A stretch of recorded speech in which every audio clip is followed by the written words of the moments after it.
Welcome to episode 4 of the Northeast Project podcast. My name is Kieran and I'm joined by Coach Ben today. How are we doing, Ben?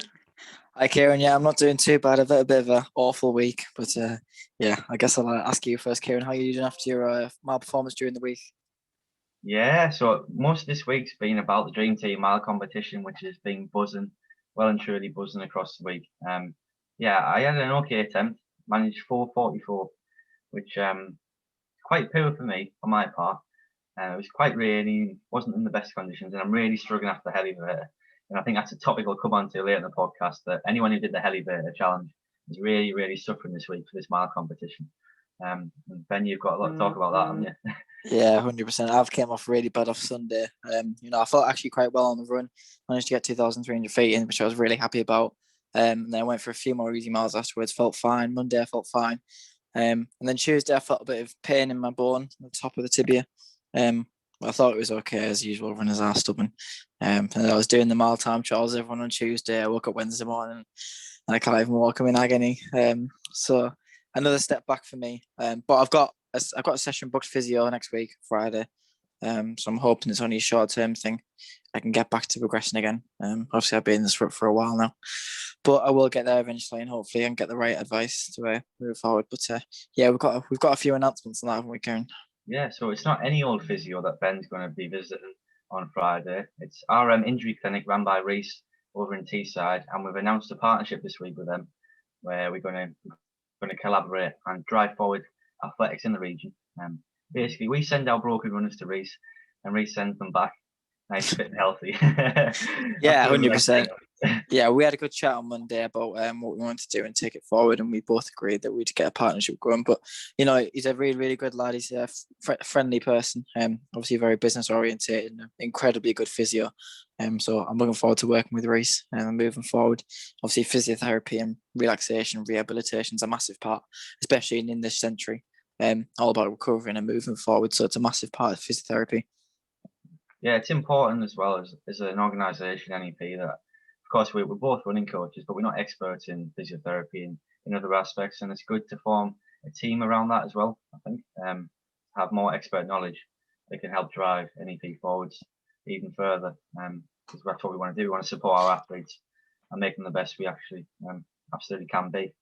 Yeah, 100%. And if you can be in a good fitness and get your legs fresh and ready to go, then ultimately you're going to perform better. So it wins all around, and we look forward to getting stuck on the race. Absolutely look forward to it. Yeah. So most of this week has been dominated by the Dream Team mile. It's been a bit crazy. We didn't quite expect it to have so much buzz and so much support from everyone in the community. Well done everyone who's supporting everyone, and well done everyone who's competing really, really well this week. So many PBs, hasn't there, across the board really.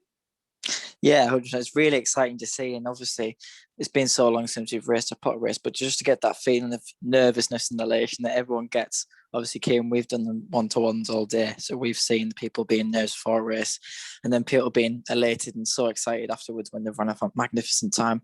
And everyone's done truly amazing. I mean, I can't mention anyone because there's been so many people, I missed people out, but literally every single person has run so incredibly well. Even people who've had 2 attempts to beat the first one. I mean, some truly magnificent performances out there. And there's been a theme, I think, that when they come to the session, they say they don't want to do it, they're feeling tired, they're not going to PB, they haven't done the right training. They do the event, they do the mile, they're in loads of pain, they doubt themselves still, and then they finish with an amazing time, and they're excited, and they say the training's worked, and they've done amazing, getting great. And they're feeling really good. Every day. Yeah, exactly. It's self-doubt, and unfortunately a lot of athletes do struggle with it, but you've got to learn that sometimes that you're not going to feel fresh for everyone, and sometimes it's just about giving it 100%.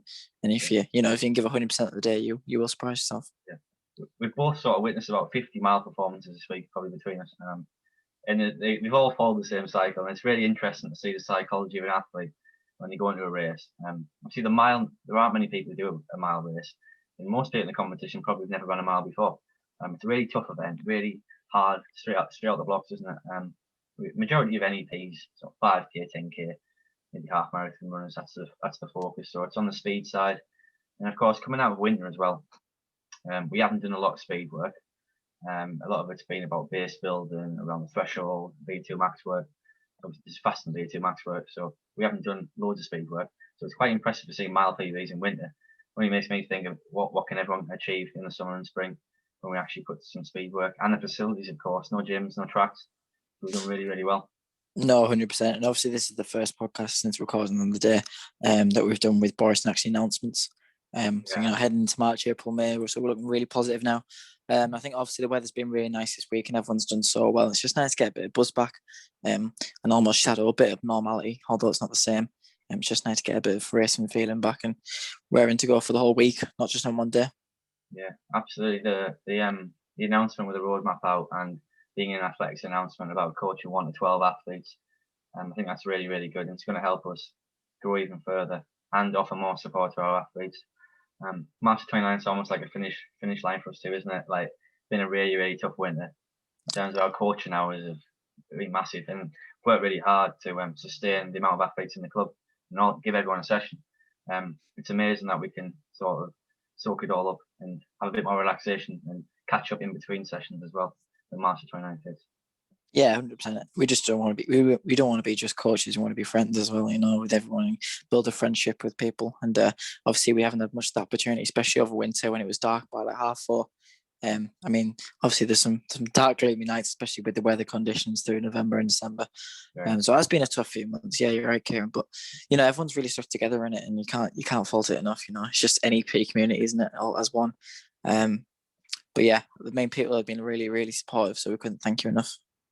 Yeah, I appreciate the support for everyone who's really dug in there, and everyone who's focused on the training when most have given up. Most people have took a backward step this year, but a lot of NEPs pushed on, and that's really, really, really impressive as a club and organisation and movement. Yeah, that's hard, but you've shown yourselves as role models to the rest of the running community, so should be very proud of yourselves, guys. Yeah. So with this announcement, we can sort of start planning ahead to future events. And it looks like we're going to have a full racing season pretty much June onwards. Any event's going to be up and available, hopefully, and providing the vaccination program goes well and all of that. I know there's a few in the club targeting some events in autumn, Manchester Marathon, a few people doing that, a few people targeting Great North Run in September. So it looks like those are going to go ahead. And everyone's race has obviously been deferred from last year. So it's going to be quite a packed racing schedule, which we need to start thinking about. Sort of building our athletes too from now, really. Yeah, 100%. It's periodization of plans, isn't it? And you've got to micromanage and build yourself up, and you can build 4 to 8 week slots and then into monthly squats. Into monthly You've slots. been doing too many squats. Yeah, so I think too much S&C. You can't get up too much S&C. No, but yeah, it's all about building up. And obviously, we're heading to a stage now where we're around 6 months before the autumn period, so it's really important that we periodize and get the training right. But if there's one thing that NEP can't do, it's get the training right. I think there's going to be a lot of athletes out there who probably just realise, crap, I'm not in the best of fitness here. I need to get my act together and start training properly. So there'll be another buzz of athletes coming back. And we're going to touch on tonight. A lot of the focus tonight, obviously we've got our special guest coming on soon, but a lot of the focus tonight is about junior athletics and what state is that in and how can we push junior athletics forward for the future. Is this a good time to move on? Let's go for it. Okay. Yeah, I think it is. So, talking about junior athletics, we have a very, very talented young star on here today who's really dominating junior athletics in lots of events, especially being really good in the virtual events, our virtual events recently. And he's an amazing talent and he's got an amazing story to tell. So, we're really excited to have Noah Williamson on tonight. Welcome, Noah. Welcome, Noah. Thanks for being on the podcast with us. Thank you. Hello. Hello, Noah. Really excited to have you on. You keep us on our toes in training, and you've put some amazing races in recently. So I'm excited to hear everything you've got to say. Yeah, I've been looking forward to the podcast. Oh, awesome, Noah. I know. Nice, Noah. Have you been listening to the other ones, Noah? Yeah. Nice, super, mate. Super. Awesome, Noah. So, for all our listeners out there, Noah, can you first tell us, at what age did you first get involved in the sport of athletics? Well, I got involved at quite a young age compared to most people because I was only 2 when I did my first 5K. My dad at Town Moor. Wow. Wow, what a performance at the age of 2. Wow. I He only was did very good. 57 minutes, but well, 57 minutes and they went for 5K at 2. yeah. Wow. Where did that put you in the under threes category? Wow, that's amazing. And then, so you got involved at 2, and how did the years after that go? So, did you join a club, things like that at the start? Well, I didn't join Derwent side till I was about 6 or 5, and I kept when I was 2 and I did that run. After that I kept in running quite a bit, and I kept doing it, and then I was old enough to do junior park runs and adult park runs at about 5, so I started doing those. Amazing, though. I don't know.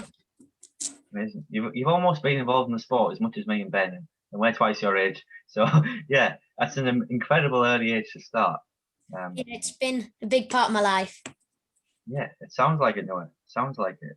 So most kids your age, I guess, are interested in team sports like football, rugby. Athletics is a very specialised sport. So what exactly was it for you that made you want to get involved in running specifically? I think the individual aspect of it appealed to me because it's more testing your abilities rather than a group of people's abilities, and you don't have the help of other people in your team. So it's more testing your abilities. Yeah. And also, other people aren't going to let you down either, are they? Yeah. Well, not necessarily that, but yeah. You're thinking from the positive side. That's good. That's good. I like challenging myself a lot. Yeah, it looks that way, Noah. So you've been involved in a lot of virtual challenges, haven't you, throughout the last year? Would you mind explaining to the listeners what type of challenges you've been involved in? Well, I've done a lot of 5Ks and 2Ks in my running life, and I went on holiday to Geneva and did a 2K run, and I came third. But Wow. And I've also done some national events like Manchester Mini Run and the Great North Mini Run. Wow. And where did you finish in those events, Noah? Well, I won the Manchester one in quite a good sprint finish between me and another boy, and I came second by just 2 seconds in the Great North Mini Run. Oh, wow. Wow, how was it like racing abroad, Noah? Yeah. Was Well, it hot? no, because it was actually pouring down with rain. All right. Not particularly the luckiest. It wasn't easy. I came third, but That's super. And did you plan to do that race now, or were you just on holiday and it was there and you did it? well, yeah. We planned. It was just a weekend breakaway, and when doing the holiday, we planned to do that run. It wasn't just a thing we entered whilst we were there. We had planned to do it. Nice. Did your family run it as well, Noah? I think my dad ran I think 10K, and my mum run the half marathon. It might have been the other way around, but I'm not sure. But yeah, they did run. Wow, so quite the running family. Yeah. All of my family that I live with run and my brother's quite interested in running, and but it's not the family team, yeah. Awesome. So just to give an idea of your current fitness level, Noah, obviously you're what's your recent sort of 5K and 10K times? Or you haven't done a 10K, I guess, but what's your recent 5K time? Your best 5K time? Well, I did a 5K in November. I did a 1958 at a time trial event, and then there's a little gradual downhill and mostly flat path that runs for about 5 miles near Stanley, and I did a 5K down there, and I got 1942. Wow, that's amazing. Wow. And in the power hour, when I got 8.54 miles, at 10K, I was doing 43 minutes 23, which it weirdly is only about 24 seconds off my dad's 10K PB. And you've been beating your Wow. dad recently, right? In these competitions? Or Yeah. has it been quite close? Well, the mile that I did on Thursday, my first attempt, it was quite close. I did 5:56 and he did 5:59. Wow. Oh yeah, just pipped him. I bet he's not happy with that. No. Bet not. I bet not. And do you mind asking, just telling the listeners how old you are, Noah? So you ran these impressive times at the age of? Well, I did the Geneva and when I was 9, and Yeah. the Manchester and the Great North Run when I was also 9. Yeah. But now I'm 10 and 10 running 1942 for 5K. yeah. Wow, that's Wow. seriously impressive. Wow. Really, really good talent there, Noah. And you must be excited for the future, right? Yeah, I'm hopeful I've got a few targets that I want to beat. Do any of those targets involve myself and Kieran? No, not necessarily, no. No, what a talent though. I mean, honestly, those times, especially at the age of 9 and 10, I mean, that's massive pressure to run the Great North Run Mini and also at Manchester, just the age of 9. And not just running them as well, podium positions and winning second, first, third. Wow. Yeah, thanks. And how have you found this year, Noah? Obviously, we haven't had a lot of competitions to get involved in. Have you found it still motivating, like when you've been racing the virtual events? Yeah, I like the virtual events and the fact that you do want to win, but you can't see what other people are doing, and it makes it harder. And the one that I've probably enjoyed the most is probably the Power Hour because it challenged me a lot. The longest one, yeah. Yeah, because I've never done any distance like that before, so it challenged me quite a bit. My stamina. Yeah, 8.58 miles for an hour. I remember looking at the results, and they put you right up there amongst the adults. Never mind the junior level. Of course, as a junior, you did win that competition. So that's absolutely amazing, though, to run that far. So great endurance, great speed. So what's your goals for the future, Noah? Maybe start with short term goal within the next year. Well, by the year in 5K, I'd probably want to get close to 19 minutes, if not break it. And now I'm an under 13 on the track. I'd like to compete in some competitions, hopefully, this year. Yeah. Well, look, it looks like sort of June onwards, Noah, you should have the opportunity to compete in any event you want. Yeah. Is there any events that you really want to target, or any events you looked at last year and thought, I wish I did that? Well, in the under 13s, you get to do sort of like 800 meters and 1500. I'd probably, like on track, I'd probably set my sights at 800. Yeah. And what's your target time for 800 meters? Well, I haven't really done a proper event of 800 meters. I've just done some times around different places, but my PB is 2:55, and I said I could probably hit 2:40 in the coming year. Yeah, I guess the mile you've just ran is pretty much 2:55 pace anyway. So I think for half the distance you should be able to smash that, Noah. Yeah. Should do really well. Yeah, absolutely. And longer term, Noah. So next 10 years, 15 years, where do you want to be? Well, I've just heard that the 2032 Olympics was held at Sydney. So I'd like to aim to get to those Olympics and keep building up. What a target! What a target! 11 years. So you're gonna be Ben's age. Well, in between me and Ben, you're gonna be our age. In that time. So yeah, what sort of time do you think you're gonna run then? Let's say for 5K anyway. What's your ambitions? Well, hard to plan your progression, but yeah. Well, in the next 5 years, looking at what I've been doing, in the next 5 years, I think I could probably get to 17 and a half minutes. And then by the next 10 to 15 years, I'd hope to be around 14 minutes to 15 minutes. Yeah, somewhere around there. I really think you can. I mean, it's hard. It's hard for me and Ben. I don't think we were both racing at that time. Your age now, Noah. It's hard to sort of compare what we've done and where we've progressed to. Well, I think you're basically ahead of me, and I think you're ahead of Ben when of that age. I certainly was not running those times at No. that age. No. Yeah, there's plenty of adults out there who are listening to this podcast who won't have ran those times.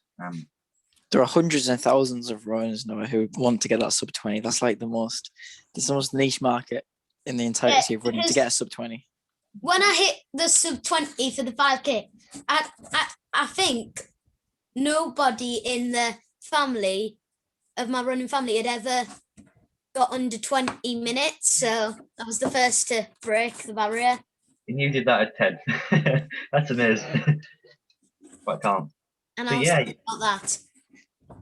Yeah, for you to 5K an example, no, we're looking at like if you want to be sort of Olympics, look at that Olympics in 2032. You want to be hitting sort of 13 minutes for 5K. That's got to be a goal. Without doubt. Would 5K be your event at that Olympics, or would you aim for something else? I do think on the track I could probably either do 1500 or 5K.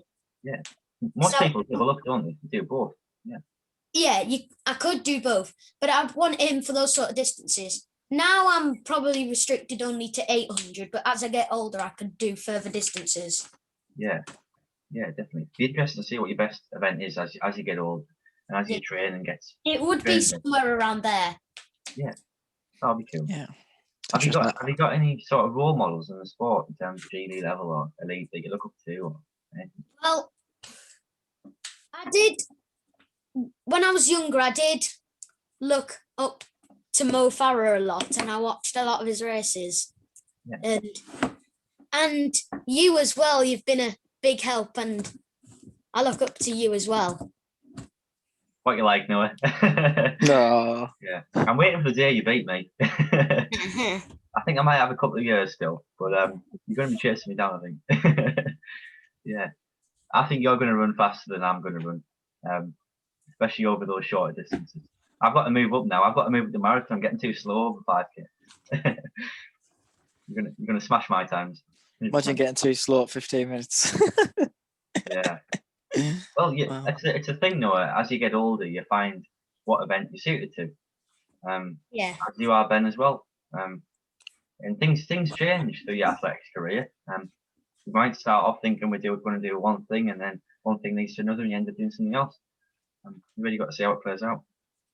So, Noah, if you could have one achievement in your athletics career, so when you finish the sport, okay, when you're older, you might never finish the sport the way you go. But yeah, if you're running when you're 100, I think. If you could have one achievement ever, what would that be? It would probably be to win a world championship title or a Olympic title, but it probably wouldn't be to break world records, because thinking about it, when you get Olympic titles or world titles, you are getting the fastest times, and world records could naturally follow. So I wouldn't go for world records. I'd go for Olympic title or a world title. That's an amazing statement, and a very, very true. You can't take away an Olympic title, but you can take away a world record. What a very, very good point, Noah. Really good point.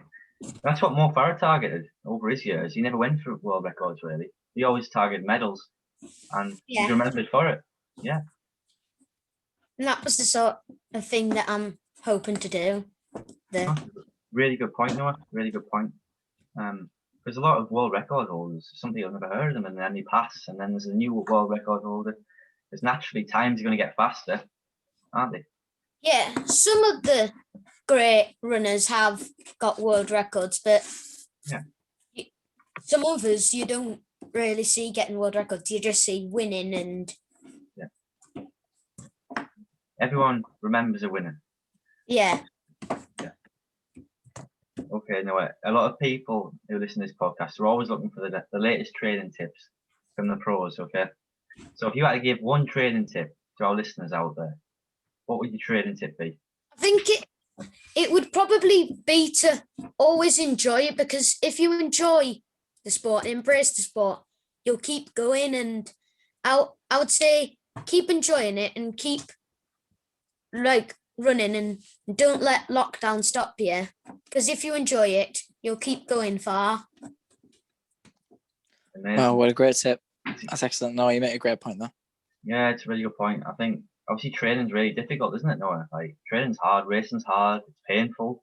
And if you don't enjoy the actual sport itself, we talked about this in the last podcast, that it's not just about fitness, is it? It's about actually enjoy doing it.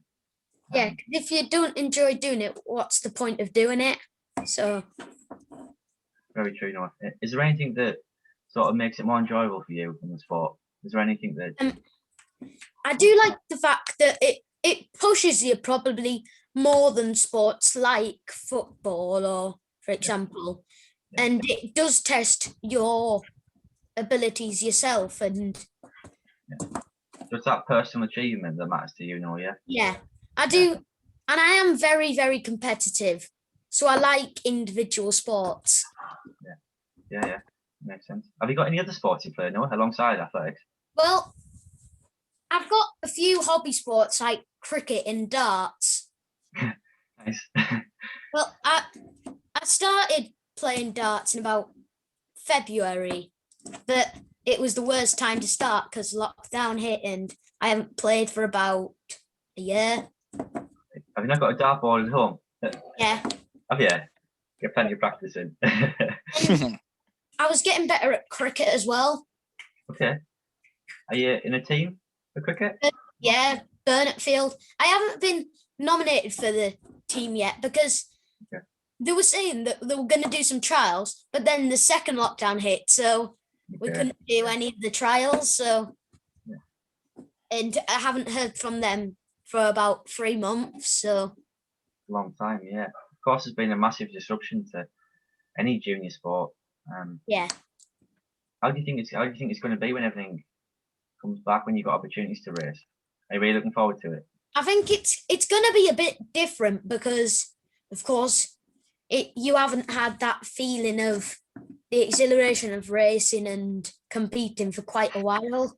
So you've kept pretty fit though. Like Noah, I know we've obviously been coaching you, and you've I feel like you've progressed throughout the winter and certainly maintained. Although we haven't had a lot of chance to get on the track and do things, you've got stuck into the virtual events. I do think lockdowns taught me to enjoy the sport more and keep motivating yourself through difficult periods of time. It's amazing to say, Noah, from someone such a young age, because there's a lot of people who have given up on the sport or dropped out this year. Yeah. Very right. It's that the enjoyment factor that makes us do it every day, day in, day out. Yeah. If you ask any runner who's been running years and years and years, they'll all say that they're there because they enjoy doing it. And it's hit harder on juniors probably because they're not as used to the sport as adults, and when they are out for nearly a year, it does make coming back a lot harder. Absolutely, yeah. And a lot of clubs haven't really been operating, so then it makes it hard to come back. Yeah, absolutely. In the first lockdown, Berkeley put a lot of sessions on to do, but over the second lockdown and this lockdown, there hasn't been really much to do. So I've turned to NEP. And how have you found the sessions at NEP now? Have they been challenging or enjoyed them? Yeah, because I like the sessions, the one-on-one sessions, because it focused more on me. But Berkeley, where I'm one of the fastest at Berkeley in my group, they have to tailor the sessions to the slower ones, so it makes it a little bit easier for me. So I like where it was just focusing on myself, and it's much harder. Yeah, we push you quite hard, don't we? Yeah, but I enjoy it. Yeah, of course. And how are we feeling about another mile attempt this weekend? Yeah, I'm looking forward to it. I'm feeling much more prepared than I did for the first one. Okay. And did you run the first one, was it Wednesday? Thursday at Riddington Meadows. Okay. So what's our target? What's our target this weekend? I'd like to beat 5:50, but I think I can. I'd like to beat 5:50, maybe get 5:45. Wow. Sounds like a good target. Will your dad be far behind, Noah? He's not running me for the Saturday one, I don't think. No. I remember in the 5K we did, Noah, when I was pacing you. Yeah. I think we started the first mile at about 5:50, so it won't be unnatural. Yeah, that was a rather cold day, that wasn't it? No. Yeah, it wasn't an easy day. It was a bit of a nightmare, that one, Noah, wasn't it? I don't remember that one too well. There was the wind and there was the ice and. I know.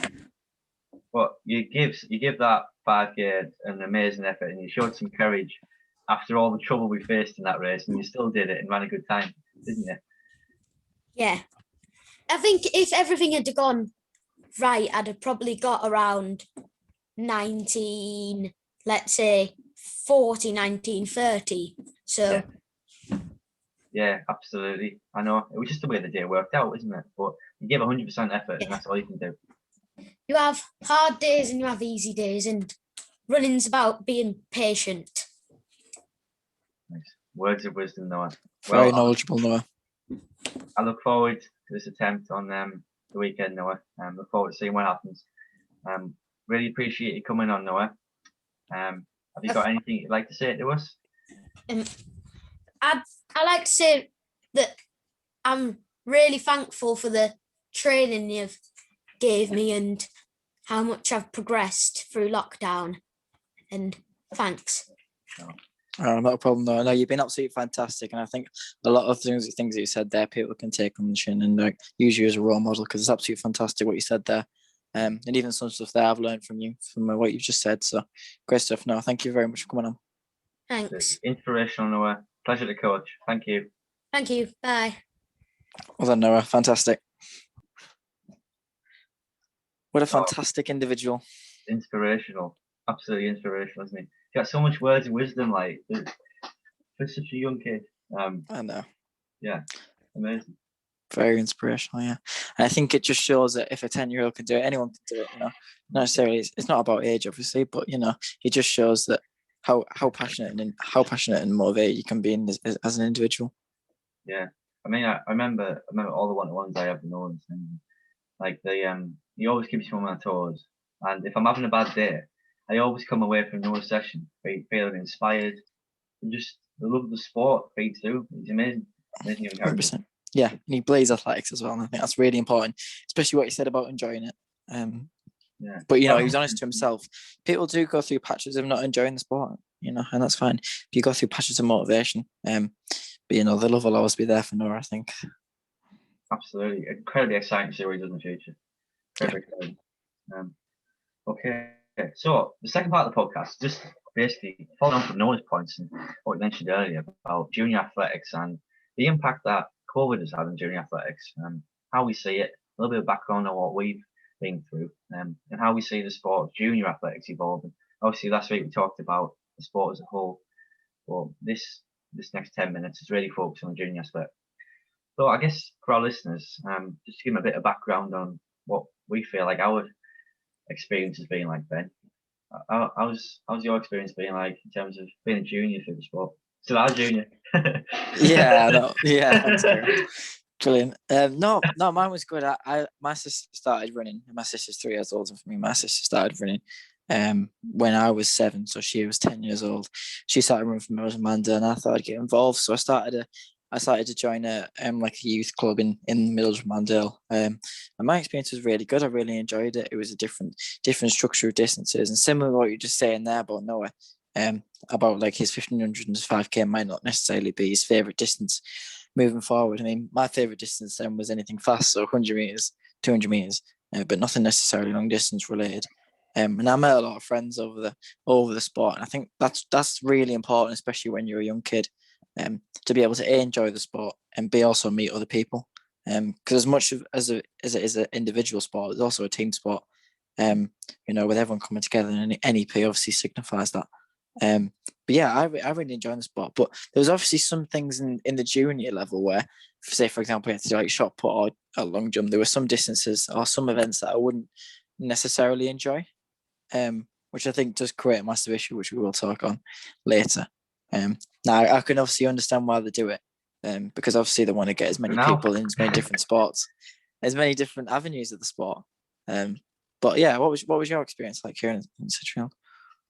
Yeah, I started when I was 12, and I wouldn't say I got into it fully until I was probably 15. Um, I used to love running, so from the age of 12, I ran every day. I've always been interested in high mileage, even from a young kid, really. 12-year-old sort of doing like 5 miles a day. It's quite a lot, I guess, when you're 12. But I just love running. I just love running. Generally, I used to run as hard as I could every time I went out.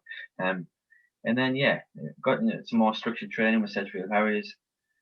Jerry Mills and Mandale in sort of probably 18. But before Yeah. that, I competed with all the major championships and things, national cross country. Couldn't make it on the track because I had no speed. But I loved the strength aspect of cross country, and I always used to finish higher in that than I did on the flat stuff. I was really small as well, even smaller than what I am now. You wouldn't. I would believe it. Believe it, yeah. But I was completely disadvantaged from a young age. It looked, if you saw a race, I was always asked at the start line, "Are you in the right race?" Because I looked ridiculously young for my age. It was a big problem actually.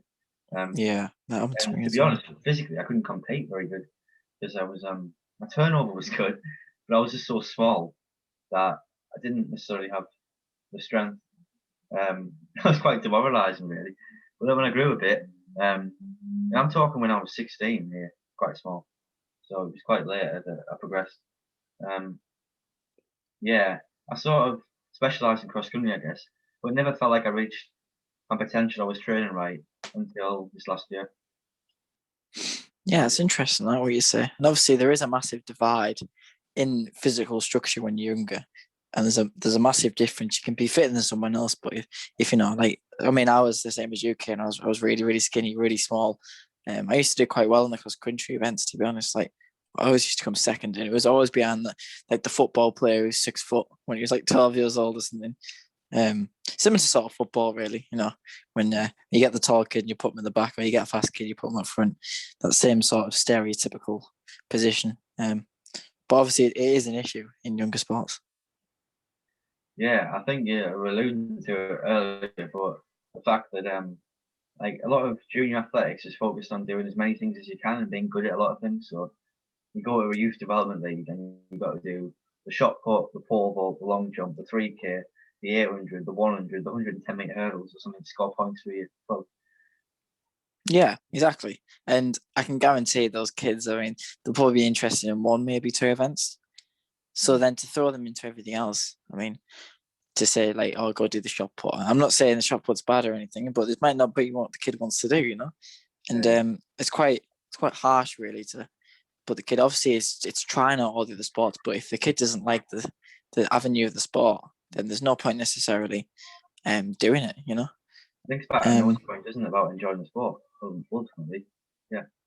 Yeah, that's why I see a massive dropout. I think, you know, if he's specifically focused on one side of the sport, which either A, they were good at or B, they enjoyed, I think you'll see a lot more success rate with people winning through to junior level and adult level. Yeah.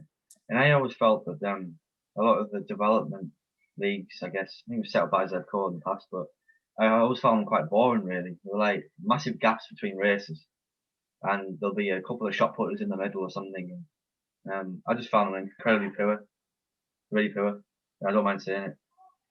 Yeah. It actually put me off the sport. It made me want to do cross country because there was more atmosphere, you know, in doing cross country races than there was in doing, you know, your track stuff. There wasn't many road opportunities. I wouldn't say there's many road opportunities for a junior to do, like closed circuits, fast circuits.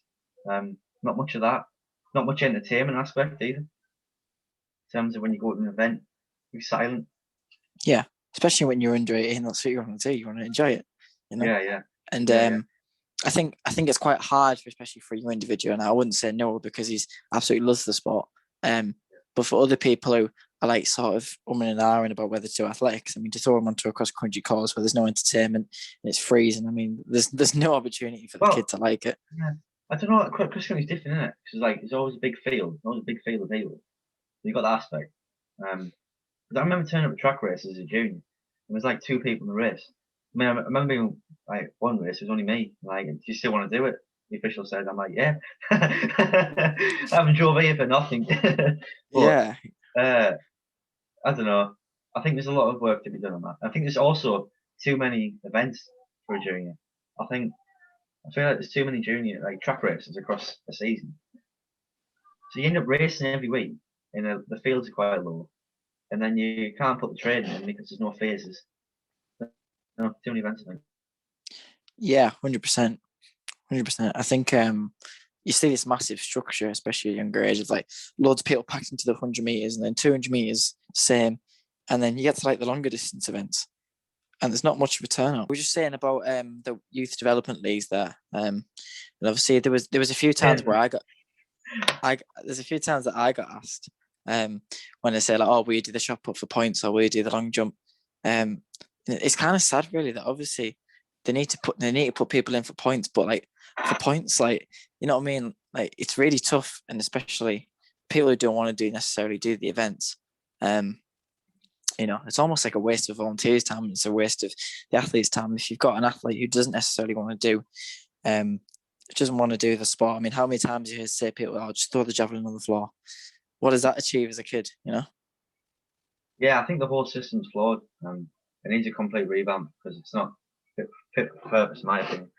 It's not exciting, and it's too many events. I think there needs to be one series.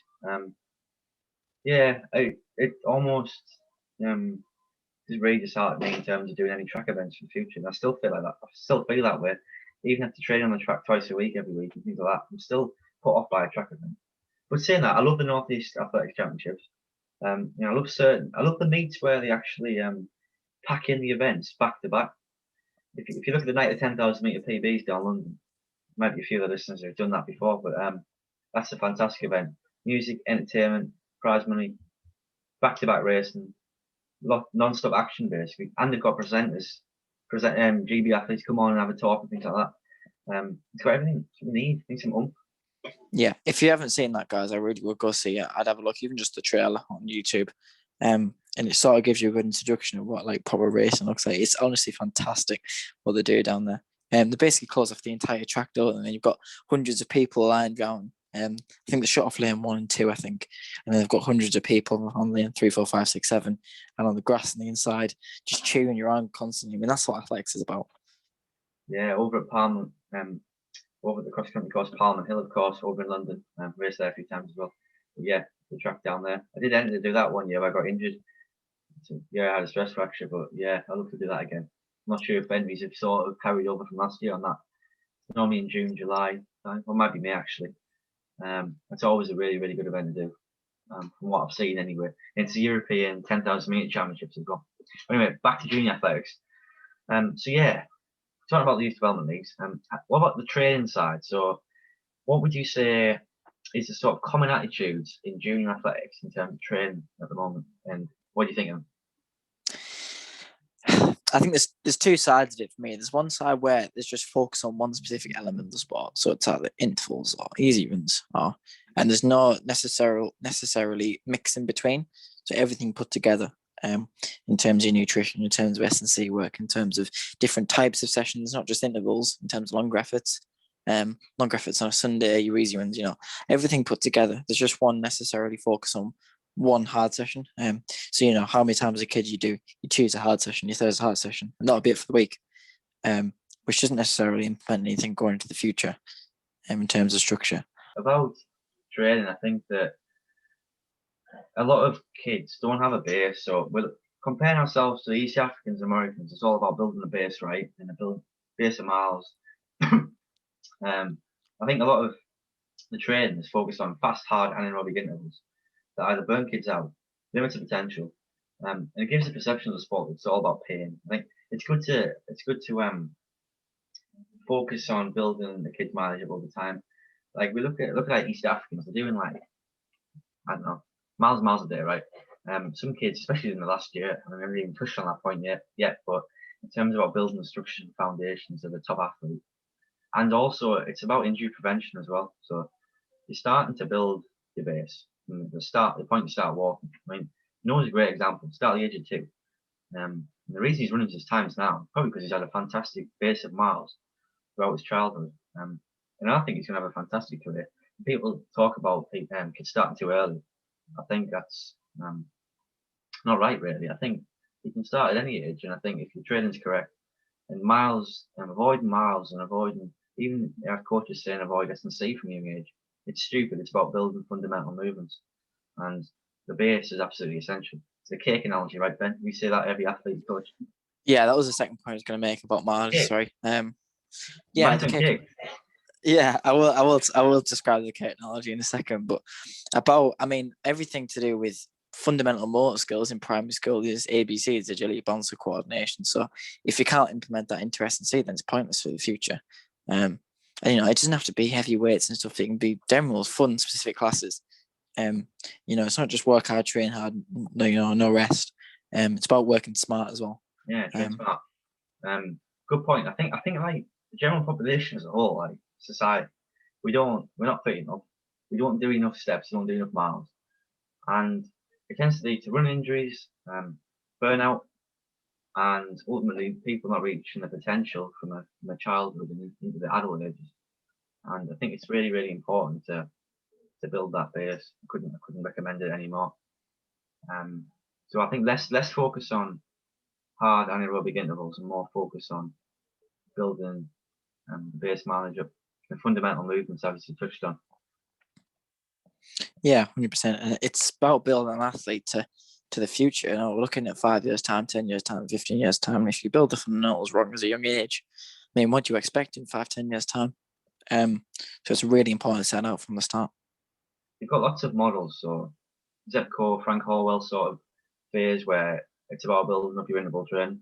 You've got the Arthur Lydiard stuff about building a base. And I guess the truth's somewhere in the middle and a mixture of them all.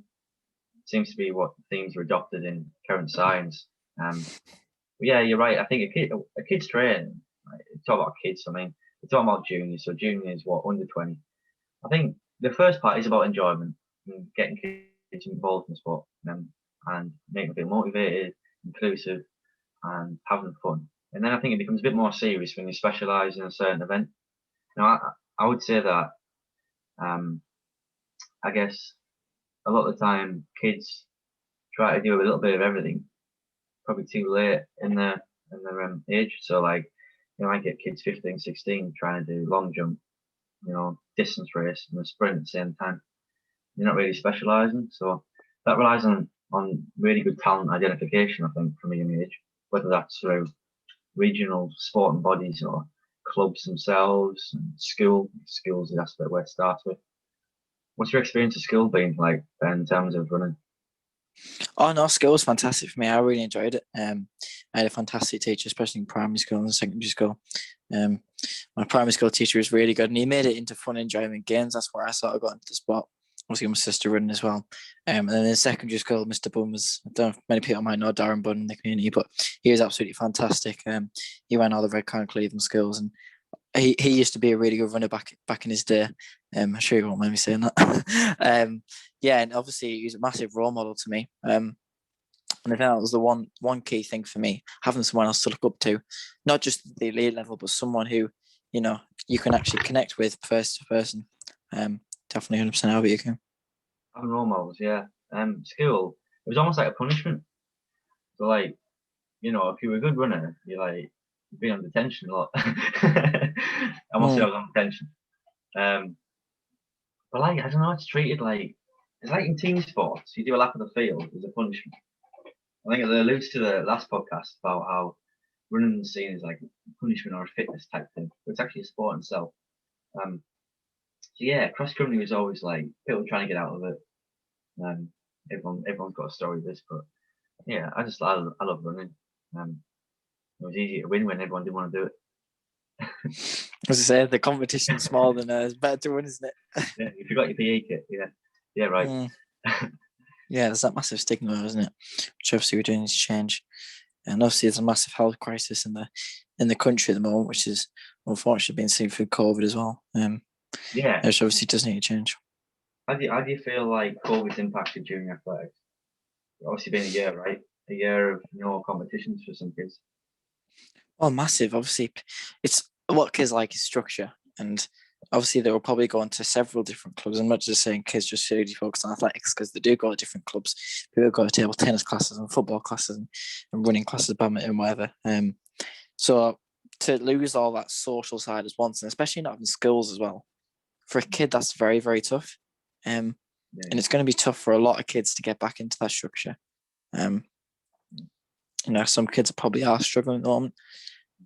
But it's about, Noah's done absolutely fantastic over the lockdown period. I can mention Grace Carter as well. She is done fantastic. But I reckon there are a lot of individuals who have struggled. And coming out of COVID, it's going to be really interesting to see what's out there, if anything at all, really. Would you say this is going to have a lasting impact on the sort of COVID generation of kids? Like, obviously, in terms of education, it's going to have a massive impact, but is it going to have an impact on sport with having almost a year out? 100%, yeah. Because everything's to do with the flow. I mean, I wouldn't have gone to the sport without my sister. And, if my sister didn't have an opportunity, then maybe I wouldn't have had that opportunity. And to miss out on a full year, that's quite a lot.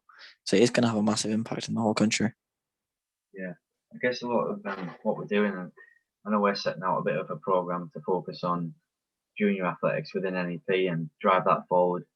Obviously, when March the 29th hits, we're going to change a lot of our sessions and make them some sessions solely focused on junior athletics and driving that forward in lots of different ways. And we'd like to bring some competition, because obviously a lot of the competitions we put on have been adult oriented, but now we're seeing that fantastic. There's a lot of really good junior athletes out there, especially in the Northeast region, and we would like to put on some exciting events for them to get involved in over the summer specifically. Yeah, and some of the juniors can compete with the adults as well. There's some very talented juniors out there. So it'd be great to give them an experience. Yeah, you got things like sports or athletics, which I find, being to a couple of them, which I find quite interesting. The entertainment and the whole dynamic of that's really good. It's similar to sort of like, I'm not saying to say the power, the PBs, the 10Ks in London, but it's a similar sort of thing in terms of rolling from one moment to having music in between, being able to watch your friends race, and especially as a kid, especially in primary school, your attention span's quite small. So to be able to do those little mini events, which often replicate the events moving into athletics, I mean, that's a great transition. That, and I always remember running off the board and dive into the next one. 100%. Quite a lot of dead time in athletics, isn't it? When you're sitting there and you're watching something and like there's something going on and you wait for the next race to go on, a lot of dead time that needs to stop. 100%. Yeah, I mean, how many times in secondary school you used to go to like a track event at 9 o'clock, your race was at 2:30? Yeah. So you spend 5.5 hours. I mean, what's the point? Yeah. Obviously, the kids are going to be turned off by that point. They've stopped paying attention. You end up eating all your dinner by 10 a.m. Yeah, exactly. Start messing around, and then there's all chaos, and it's just not very engaging for a kid. I guess it's like having a football match, but having lots of breaks, nothing happening. You sort of lose the scheme of the match, don't you? Yeah, I'll turn up 4 hours before your match. Yeah. Exactly. Who would ever do that? I'm playing a football match for 4 quarters or something, and it was like you lost the whole rhythm. Yeah. Or like 1/2 being downhill. Yeah, non-stop entertainment, I think, is the way to go in terms of bringing the sport alive, especially juniors. You want to have fun. And as Noah says, enjoying the sport is the key to success. 100%. If you can enjoy the sport. Our last sort of point is about what we're setting out over the next 3 months.